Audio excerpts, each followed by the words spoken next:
Boa tarde, então, a todos. Vou falar sobre BPO financeiro, desafios para expansão. O desafio está aqui, falar mais uma vez, agradecer ao Gabriel pelo convite e contar um pouquinho. Acho que a gente já teve as meninas do All BPO e o Alexandre falando, foram bem completos. Numa terceira parte de uma trilha de BPO financeiro, fica um pouco difícil não ser repetitivo. E usando esse termo desafio, para mim foi um desafio pensar em como tentar ser relevante sem ser repetitivo, porque é um assunto que de alguma forma não é algo muito diferente. Mas eu procurei abordar aqui na minha apresentação um pouco da minha história nesse último ano, principalmente, do que eu tenho feito e do como eu tenho avançado e como eu tenho entendido essa expansão do BPO financeiro, um pouco diferente do que eu acho que algumas empresas de contabilidade têm feito. Então, eu não sei quem esteve no Nibo Conference um ano atrás, mas eu fiz uma apresentação sobre a terceirização do departamento financeiro. Eu não estava muito acostumado a usar o termo BPO. Para mim, estava mais na cabeça a palavra terceirização. E era a história nossa lá na Pacífico, onde a gente tinha fundado a Pacífico em 2013, eu não atuava no início, fui atuar na Pacífico em 2016. Na época, quando eu fui para a Pacífico, foi para ajudar na parte do intermédio com os clientes, no atendimento aos clientes, que a gente via que era algo fundamental, fazer essa ponte entre o financeiro e o contábil, entre o financeiro do cliente e o contábil. E pela minha formação, que é de administração, eu trabalhei em empresas, trabalhei muitas vezes em departamentos financeiros, a gente naturalmente desenvolveu esse serviço e começou a oferecer o serviço de realizar as atividades financeiras para o cliente. Principalmente clientes pequenos, desorganizados, que não conseguiam pagar as contas, que não conseguiam ter o mínimo de informação enviada para a contabilidade. Com isso a gente não conseguia ter os relatórios contábeis, não conseguia gerar resultado para eles em tudo que a gente acredita. E lá um ano atrás, a gente contou um pouquinho dessa história de pequenos clientes e o desafio em dividir, em separar esse negócio da parte da contabilidade, em como fazer, em quais eram os limites que a gente tinha. De lá para cá, a gente teve eu entendo que a gente fez uma discussão interna entre dois pontos, que também acho que já foram de alguma forma abordados. A escala, que é como a gente tem esse negócio que a gente começou, temos alguns clientes, tem uma pessoa cuidando, como a gente cresce esse negócio com escala, executando mais vezes o mesmo serviço que a gente hoje já presta, e como a gente cresce por valor agregado. Ou será que a gente cresce por valor agregado? Ou será que a gente oferece outros serviços? Existe um dilema aí quando a gente usa o termo BPO, ou BPO financeiro, como ele se diferencia da consultoria, né? De alguma forma, é uma certa consultoria, você pode usar o termo assessoria, então você tem aí uma nuance entre esses dois sentidos, esses dois termos. Mas a gente tinha essa discussão, vamos crescer por escala ou vamos crescer por valor agregado? Acho que a gente acabou, acho que o Alexandre falou bem que não dá para querer tudo, e a gente acabou escolhendo um caminho até mais dividido em relação a isso. Eu vou contar um pouco mais para vocês a história, mas uma parte disso que tem a ver com crescimento de escala, que eu acho que a gente ainda não alcançou, não foi tão fácil quanto a gente gostaria. Nem tudo é fácil, nem tudo é lindo, nem tudo é maravilhoso. A gente avançou na Pacífico e eu, particularmente, fui por um caminho mais de valor agregado, que alguns poderiam chamar de consultoria. Eu entendo que tem mais a ver com o BPO financeiro do que com a consultoria. Falando de escala, quero contar a minha história pessoal sobre a Movida. Eu trabalhei na Movida de 2007 a 2013, eu fui gerente financeiro da Movida em 2007, entrei lá como gerente financeiro, fui diretor-geral, fiquei na Movida até a venda da Movida para o grupo JSL. A curva ali, esse gráfico, é o número de carros que a Movida tinha. Então, era o número de gráficos que ela tinha quando eu estava lá, o número de gráficos quando ela foi vendida para a JSL e é um número aproximado de hoje quantos carros a Movida tem com a JSL. O que é mais interessante, o que foi mais fundamental para o crescimento da JSL, teve com a Movida, tiveram vários fatos. Mas é que em 2012 a gente começou a pensar como a gente estrutura esse negócio para crescer. Como a gente estrutura o negócio para ter 25 mil veículos, para ter 30 mil veículos. E lá atrás a gente tomou uma decisão.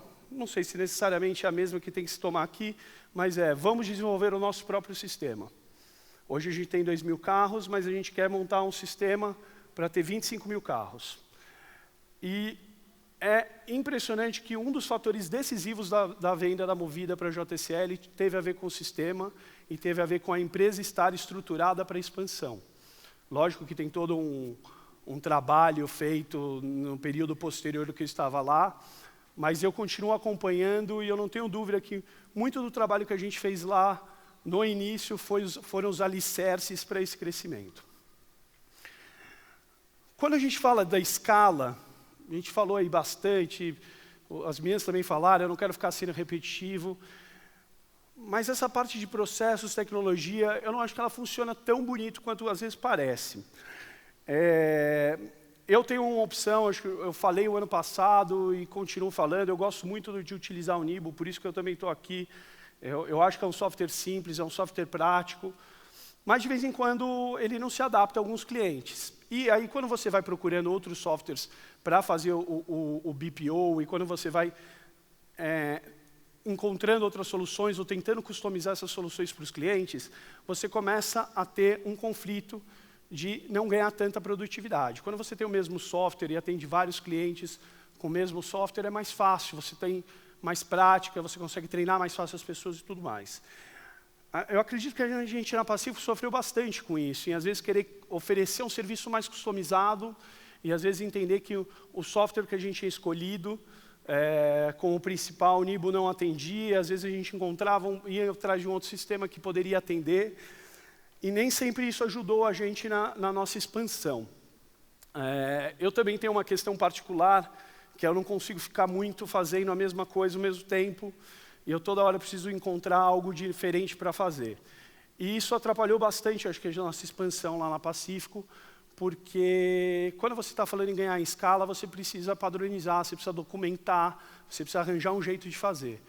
E nem sempre a gente conseguiu fazer isso lá. Isso não foi tão certo, não foi tão bom quanto a gente gostaria. A gente continua fazendo, a gente continua tendo clientes, continua fazendo o BPO financeiro, continua tendo resultados, mas tem algumas dificuldades em relação à escala.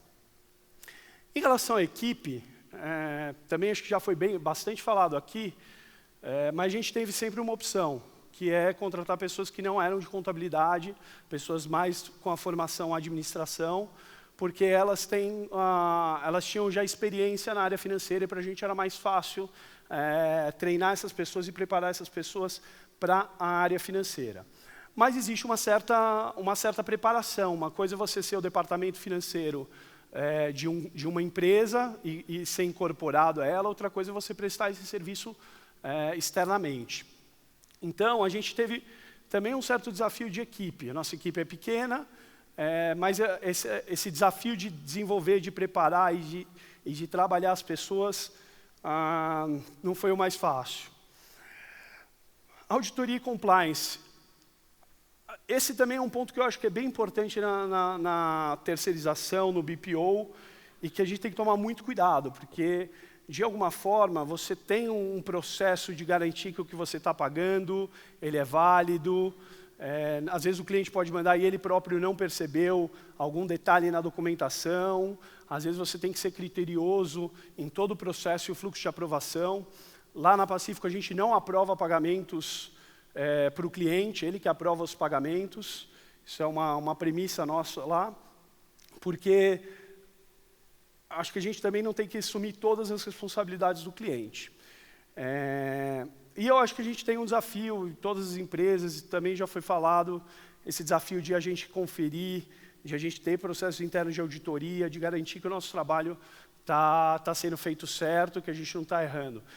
O departamento contábil tem um papel bem grande nisso e ajuda bastante nessa questão da auditoria e da compliance. Mas eu quero falar mais do valor agregado, que foi o que eu descobri esse ano, que alguns poderiam dizer que é consultoria, mas eu entendo que tem a ver com um avanço sobre o BPO financeiro. Tem a ver com uma forma diferente de você crescer. Tem uma forma de você crescer pelo ticket e não necessariamente pela quantidade de clientes que você faz. E eu apontei 4 casos de situações e de oportunidades que apareceram para mim esse ano. A primeira coisa é algo que também a gente pode discutir, se está dividido, se não está dividido e tudo mais, mas eu acho que tem uma certa separação, que é fazer o BPO da controladoria. É você entrar além do financeiro, você também atuar em outros controles da empresa. É você ter uma visão mais ampla do que a empresa está fazendo e ajudar ela mais além do que somente financeiro, ajudar em questões de gestão de estoque, em informações de estoque, informações comerciais, informações de vendas. Uma vez que você já detém a informação financeira, você pode ir agregando aos seus relatórios as informações operacionais. Você pode ajustar isso nas informações operacionais. Além disso, existe um outro tipo de BPO de controladoria que eu vejo, que é quando o cliente não tem o BPO financeiro, ele tem um departamento financeiro que faz, executa as atividades, mas ele não consegue gerar informações com aquilo que ele faz, que ele trabalha. Então, a gente começou a fazer alguns trabalhos dentro da Pacífico, e eu também individualmente, do BPO de controladoria, ajudando o cliente a ter melhores controles que transcendessem o financeiro e transcendessem o contábil. O segundo, e isso estava na minha apresentação ano passado, que eu já via como oportunidade, é algo que eu chamo de CFO as a Service. Então, CFO seria, estamos falando aí num nome bonito, tem o BPO, tem o CFO, seria como um diretor financeiro, as a Service seria por demanda. Então, é uma oportunidade de você trabalhar com o cliente uma forma diferente não sei se consultoria, mas para mim de terceirização. Muitas empresas que a gente atende lá na Pacífico, ou empresas que são pequenas e médias, elas não têm capacidade financeira de contratar um profissional capacitado com experiência na área financeira. Às vezes ela não tem capital para contratar um gerente, para contratar um diretor que possa ajudá-la na estruturação do departamento, na estruturação dos processos, numa visão gerencial. Isso é caro para ela. Mas às vezes ela pode dividir esse profissional, ela pode dividir esse tempo desse profissional com outras empresas. Então hoje eu presto alguns serviços de CFO as a Service, como eu chamo, onde eu tenho uma parte do meu tempo da semana separado para aquela empresa, e onde o meu trabalho é executar com a equipe da empresa. Eu não faço nenhuma execução operacional. O meu trabalho é ir lá, montar um plano de ação com a empresa, ajudar a fazer coaching, fazer mentoring, chamar muitas vezes a empresa de contabilidade que atende lá, conversar com ela, entender os processos, organizar, discutir quais são os sistemas que estão usando, e fazendo esse trabalho mensal, fazendo um trabalho de convívio e ajudando essa empresa a melhorar e ajudando essa empresa a andar com as próprias pernas. O mais interessante é que depois desse serviço de CFO e o serviço de controladoria, algo que não tem nada a ver com contabilidade financeira, mas que acabou surgindo, que é essa questão do Business Intelligence. Eu vou falar um pouquinho mais na frente na minha apresentação, mas surgiu uma oportunidade gigante para mim aí de trabalhar mais do que somente os relatórios, trabalhar as informações que estavam dentro do sistema operacional daquele cliente. Algo que não tinha a ver exatamente com o previsto, mas uma vez que eu estava lá, que toda semana eu já estou fazendo o trabalho, que toda semana eu já estou executando, que eu já estou ajudando a equipe, que a equipe já deu alguns passos, a gente pode trabalhar o Business Intelligence, posso trabalhar mais as informações, posso agregar mais valor para esse cliente. E por fim, eu tenho também feito um trabalho e a evolução de cada cliente, que é a partir do conselheiro, que é ajudar essa empresa a desenvolver a governança corporativa. Pode parecer interessante, né? Porque dentro do BPO financeiro você acaba chegando a ser um conselheiro. É isso mesmo. Na verdade, em muitos casos, a gente começou o trabalho com um BPO financeiro e, de acordo com o que foi executando cada atividade, às vezes o cliente ficou grande, falou, olha, não, aqui eu não preciso mais de você, eu acho que eu tenho condições de contratar uma pessoa e ela executar aqui no dia a dia. Mas você pode me ajudar a fazer o acompanhamento dessa pessoa? Olha, eu estou com dificuldade aqui na gestão do estoque, você pode me ajudar na gestão do estoque? Preciso melhorar meu processo de compra, você pode me ajudar no processo de compra? De acordo com o que você vai passando essas etapas com o cliente, você acaba um momento que o que você precisa fazer é manutenção. Você fica muito mais um conselheiro de ir lá, ajudar ele a acompanhar, a ver o que está acontecendo, a discutir a estratégia, e menos uma pessoa operacional que está executando ali uma atividade ou que tem o BPO financeiro. Cada cliente que eu tenho e que a Pacífico tem, ele está num estágio. Temos clientes de BPO financeiro que a gente não avançou para nada disso, tem clientes que a gente está chegando nesse nível de ter o conselheiro. Eu entendo que isso é tudo serviços separados, que podem ser juntos, mas que a gente procura tentar separar pelo menos o estágio que a gente está com o cliente, para saber o que a gente pode fazer, ou o que a gente está fazendo, ou qual é a etapa que a gente está com cada um desses. Ética e conflito de interesses.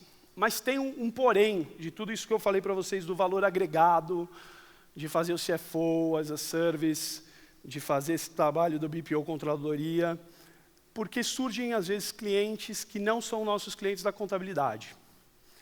E a gente tinha um dilema se a gente atendia ou não clientes que não eram clientes próprios da Pacífico. Lá atrás a gente fez um caso de um BPO financeiro, que era uma outra empresa de contabilidade, 2 casos na verdade, que funcionaram, mas sempre vivia um pouquinho essa discussão. E junto com os meus sócios a gente decidiu algo um pouco diferente. Falei, olha, eu vou sair da operação da Pacífico, vou sair, vamos deixar aqui o BPO financeiro andar e evoluir. Eu tenho mais interesse para essa parte do BPO de controladoria, do CFO as a Service, que eu acho que é mais o meu perfil, um perfil financeiro. E eu vou fazer trabalho para empresas que não necessariamente são clientes da Pacífico. Mas para isso eu preciso sair um pouquinho do dia a dia da Pacífico. Porque senão, quando eu chegar na primeira reunião com esse cliente e com o contador dele for conversar com ele, o contador pode ficar com o pé atrás. Então, a primeira decisão que a gente tomou vou sair aqui do dia a dia operacional da Pacífico, continuo como sócio, deixo a operação tocar, mas não atuo mais ali. A segunda coisa que eu faço em toda reunião, o primeiro ponto que eu chego para o contador e falo é o seguinte, olha, eu sou sócio numa empresa de contabilidade, mas já quero avisar que o meu interesse não é tirar você daqui. Meu interesse é em trabalhar com a empresa, organizar a empresa, com BPO de controladoria, com o CFO as a Service, com tudo que eu posso fazer para essa empresa organizar as informações e enviar para vocês. E vocês terem informações com qualidade. E vocês terem informações melhores para prestar o serviço de vocês. Então, vamos fazer um trabalho a 4 mãos, não fiquem aqui ressabiados, não vou esconder também, né, porque essa poderia ser uma opção, eu não falar, mas hoje com a internet todo mundo pode descobrir, só pegar um e-mail e fazer uma pequena pesquisa e descobre. Então, o jogo é aberto, o jogo é sempre franco com essas empresas. E surgiu algo muito interessante nesse trabalho, né? Que não sei quantos têm oportunidade de fazer isso, mas a relação com outras empresas de contabilidade, e está do outro lado da empresa de contabilidade, né? Está do lado do cliente, que eu já tinha vivido atrás, foi muito interessante, por 2 pontos. O primeiro, porque algo que eu já acreditava lá atrás e só reforçou o meu conceito não adianta a contabilidade ser a mais eficiente do mundo se o cliente não estiver organizado na casa dele. Se a gente não fizer a organização lá, não existe a contabilidade, não resolve. Precisa fazer uma lição de casa. A segunda, tem muita oportunidade nesse mercado de contabilidade, porque tem muita empresa de contabilidade que não sabe fazer o serviço. Então, é verdade. Não foram muitas, não é uma amostra muito grande, mas de 4 empresas de contabilidade que eu conversei nesse ano, 4 não sabiam o que era NIBO. 3 não sabiam o que era o Arquivei. É sério, estou falando sério, que são os 2 ferramentas que eu mais uso, assim, que eu tenho mais costume de usar. Para mim isso foi impressionante, porque eu não achava que era tão diferente o que o pessoal aqui fala, o Gabriel, esse pessoal aqui, o futuro e tudo mais. E eu fiquei vendo isso falando, não é possível. Não é possível que vocês não conhecem, não é possível que vocês não entenderam ainda como o processo de vocês pode ser muito mais eficiente, como vocês podem ajudar muito mais o cliente. Acredito que algumas dessas empresas já captaram isso e começaram a fazer esse trabalho. Mas voltando só para não perder o foco, acho que tem aqui uma questão, pelo caminho que a gente definiu, de eu ser sócio da empresa de contabilidade, mas querer fazer um trabalho de CFO as a Service, que é tomar muito cuidado com ética e com conflito de interesses. Eu parto do pressuposto, até em muitos casos, onde a empresa de contabilidade não serve para a empresa que eu estou fazendo o trabalho de CFO as a Service, que eu não vou indicar a Pacífico, mesmo que ela opte por trocar a contabilidade. Porque senão pode ter em algum momento parecer que eu fiz um trabalho não em conjunto com aquela empresa de contabilidade, que eu fiz um trabalho para favorecer a Pacífico. Então é uma linha muito tênue, uma linha que tem que tomar cuidado, e eu tomei uma opção com os meus sócios, que é essa. Muita gente tem falado dessa história de Big Data, de inteligência artificial, a gente tem cada vez mais informações, cada vez mais dados, um monte de coisa aí para trabalhar, temos soluções, temos tudo. E às vezes isso assusta, às vezes isso fica um pouquinho difícil da gente entender o que a gente pode fazer com a quantidade de informações que hoje existe e a gente tem.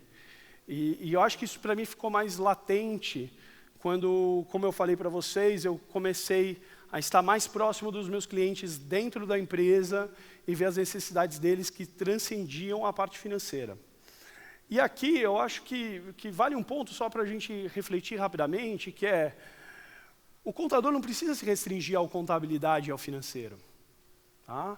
Acho que não existe nenhuma mágica muito grande para você olhar uma movimentação de peças no estoque. São entradas, são saídas, você tem uma demanda, você tem um período de tempo, você tem uma margem, você tem uma venda, você tem um custo.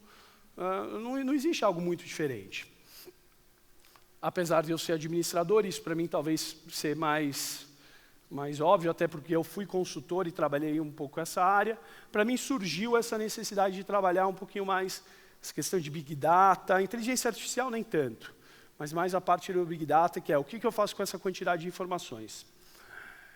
E aí a gente vem para um ponto que é bem interessante, que eu queria aproveitar aqui um tempo da minha apresentação para falar para vocês, que é o caminho que eu tenho desenvolvido e que eu quero partilhar usando o Power BI da Microsoft. Tá? Há um ano atrás, esse é o slide da minha apresentação ano passado, onde eu falava do nosso resumo mensal. Então, para todo cliente de BPO financeiro, nós tínhamos um resumo mensal. Esse resumo mensal era o painel de acompanhamento do NIBO, que eu entendo que ele é, às vezes, bastante detalhado para o que o cliente precisa. Então, a gente exportava o painel de acompanhamento do NIBO para o Excel. Nesse Excel, a gente fazia os gráficos, customizava para cada cliente como ele gostaria de ver a visão, resumindo sempre em uma página e incluindo outras informações que não as informações somente financeiras. Informações de vendas, informações de estoque, algumas outras questões. Isso a gente tem um Excel, funciona até hoje para alguns clientes, a gente sempre desenvolveu, mas Excel tem um problema. Excel ele é bom para quem usa, para quem montou, para quem fez e para quem operacionaliza. Depois que você passa para a segunda pessoa, tem uma dificuldade. A fórmula não está certa, não está mesclada, não colou no lugar que devia colar. E toda vez isso gerava manutenção para a gente. Seja na parte do BPO financeiro, que a gente tem os dashboards, seja na parte da contabilidade, porque a gente também tinha um trabalho de fazer dashboards. Acho que eu não diria dashboards. Acho que dashboard é uma questão, acho que no Conte se propõe a fazer dashboards. Muito mais um resumo em uma página da movimentação dos relatórios contábeis. Então, uma crítica que a gente sempre tinha é o balancete do contador. Ele vai para uma reunião com o balancete, o cliente não entende o que é balancete. Precisamos resumir isso, precisamos resumir de uma forma compreensível, fácil de compreensão. Então, vamos colocar numa página o balanço, ativo, passivo, ADRE, e vamos fazer um resumo para ficar mais fácil de explicar para o cliente. E um ano atrás, quando a gente teve o Nibo Conference, conversando com o pessoal do Nibo, o Nibo lançou a API, conversando com algumas pessoas, me falaram sobre o Power BI. Eu fui atrás de um consultor de Power BI e ele me falou, olha, isso aqui é muito difícil. Você tem que contratar um serviço na Amazon, eu não tenho tempo para fazer isso, estou cheio de outros projetos. E a gente engavetou um pouquinho essa questão do Power BI, porque entendia que se era tão complicado assim, não valia a pena dedicar. Há 3 meses atrás, conversando com um consultor, um outro consultor de Power BI, ele me indicou. E eu falei, mas Power BI é difícil, Power BI precisa fazer uma série de coisas. Ele falou, não, Power BI é mais fácil do que você pensa. Eu sentei com ele, em 15 minutos ele me deu uma visão geral do que tem. Entrei no YouTube, hoje a gente tem um monte de gente que fala sobre YouTube de contabilidade, também consultiva e tudo mais. Tem bastante gente de YouTube que fala sobre o Power BI. E entendendo, estudando e lendo um pouquinho sobre o Power BI, a gente conseguiu automatizar uma série de relatórios dentro da nossa empresa, utilizando o Power BI. O que eu vou mostrar aqui para vocês, rapidamente, não é a grande questão, mas é que a gente conseguiu automatizar, gerando os relatórios do Nibo, e colocando no Power BI e criando os dashboards para o cliente, através dos relatórios gera o contas recebidas e o contas pagas do Nibo, e a gente gera os dashboards no Power BI disponibilizados na internet para o cliente. Então, aqui eu falei que não ia falar de dashboard, né? Mas está o dashboard. Então a gente consegue fazer um resumo, isso é um exemplo. Então qual é o ano, você pode selecionar ali o mês, quanto que eu tive de contas bem resumidas, né? Parece bem, seriam as contas agrupadas ali do Nibo, do painel de acompanhamento. A gente consegue customizar os recebimentos e os custos operacionais. Então a gente consegue dividir isso, a gente faz algo no Nibo que a gente cria uma numeração nas contas, algo que por enquanto a gente ainda não tem. Então a gente criou uma forma de numeração semelhante ao que seria o plano de contas financeiro. Então, ao invés que não tem, a gente coloca lá no início da descrição, e com isso a gente consegue resumir mais do que além do custos. Então, no Nibo tem custos e uma série de contas. Ali a gente consegue falar o que é custo por essa lógica que a gente criou. A gente consegue separar no que é custo com venda, o que é imposto, o que é custo do produto vendido. De acordo com cada cliente, a gente monta um plano de contas. E depois a gente faz um depara para trazer para o Power BI. Então, aqui tem as despesas operacionais. No Nibo, a gente só tem lá despesas. Então, aqui a gente separa o que é despesa com pessoal, o que é despesa administrativa, com prestadores de serviços, o que é despesa com sócios, que os sócios retiraram. Então, a gente consegue disponibilizar tudo. Tudo isso é internet, você consegue mandar um link para o seu cliente, e o seu cliente consegue visualizar. Aqui é um pouquinho mais de detalhe, né, que é a informação das contas que a gente usa para criar os resumos. Aqui é mais detalhe ainda, então, só rapidamente, eu quero saber o quanto que é a despesa com pessoal. Eu consigo ver aqui o detalhe da despesa com pessoal. Se eu quero ver dentro de despesa pessoal o que foi considerado, então aqui as contas que foram consideradas. Disponibilizo isso para o cliente. E aí vem um grande desafio, que é, obrigado pela informação que você não me deu. Porque também não adianta você sair do balancete, não adianta você sair daquelas 3, 4 páginas do balancete que são difíceis para quem não é contador entender, e ir para um relatório que também está tão cheio de informação, é tão confuso, ou não está confuso, mas está confuso, né? É muita coisa, não dá para falar que não. E hoje as pessoas não têm tempo. Hoje o empreendedor, ele tem 15 minutos para falar com você, hoje ele tem 10 minutos, às vezes ele tem 20 minutos quando ele tem bastante, e geralmente quando ele quer falar com você é para pedir conselho, é para pedir situação. Eu não gosto de ver muito o que aconteceu, porque às vezes ele não quer encarar a realidade. E eu acho que um desafio que a gente tem vivido é como tornar essa informação relevante. Como pegar esses dashboards e criar visões ou criar somente ali o que importa para o cliente, mostrar para ele as duas linhas que fizeram a diferença naquele resultado. Não vou dizer que é fácil, mas é o desafio que a gente está hoje. Que eu tenho um Big Data, eu tenho uma série de informações, seja operacional, seja financeira, seja contábil, consigo fazer dashboards, consigo fazer 15 páginas de dashboards, mas se eu não pensar, se eu não refletir, se eu não entender o que é relevante realmente para o cliente, eu vou cair no mesmo problema de quando eu levo o balancete. Ele não vai ter paciência, ele tem outras coisas para fazer, eu não vou entregar uma informação relevante. Eu não tenho resposta para isso.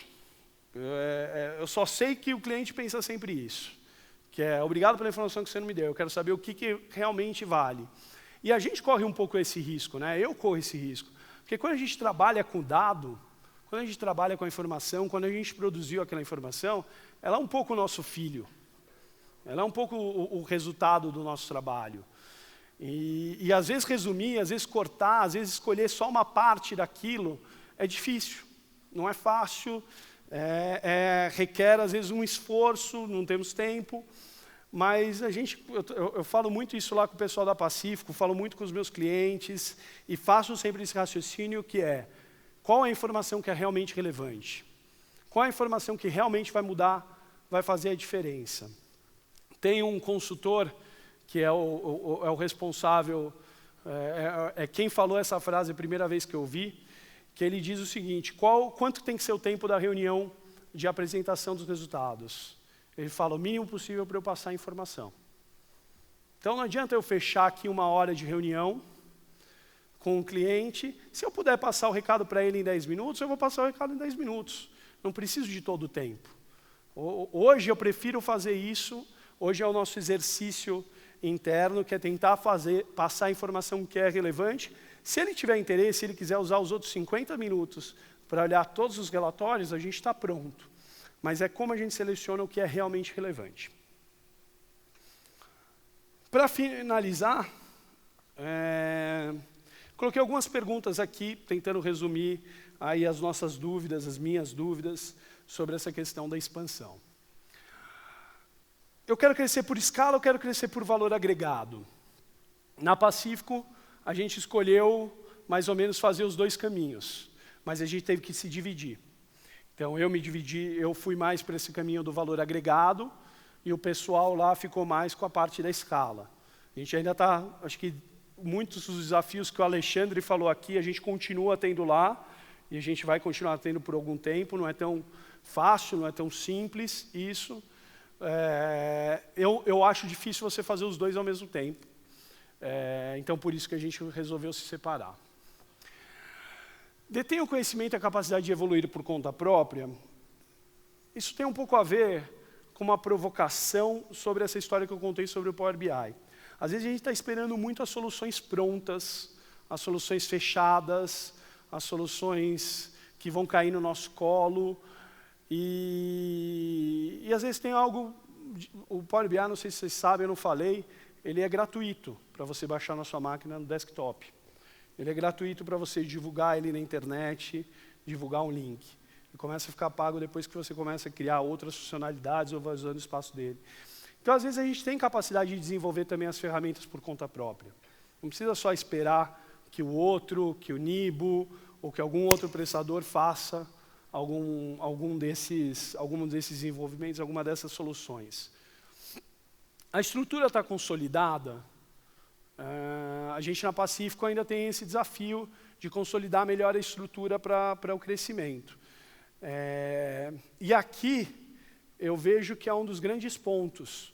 É a história que eu tive na Movida, que eu acho que se a gente não tivesse feito um trabalho de consolidação antes do crescimento, teria acontecido o que o Alexandre falou, teria que voltar 2, 3 passos atrás.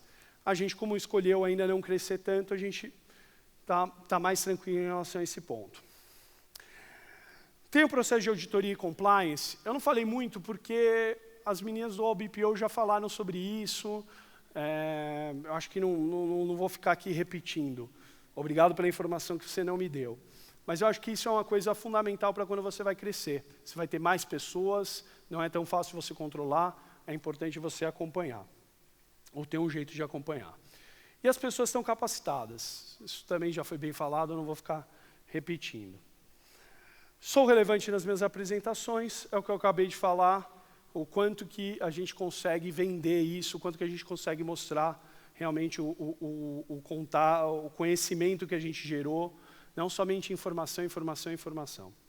Então, acho que esses são pontos aí que eu tenho vivido, que a gente tem feito lá na Pacífico, que são perguntas, eu não tenho todas as respostas, e acho que é isso. Obrigado.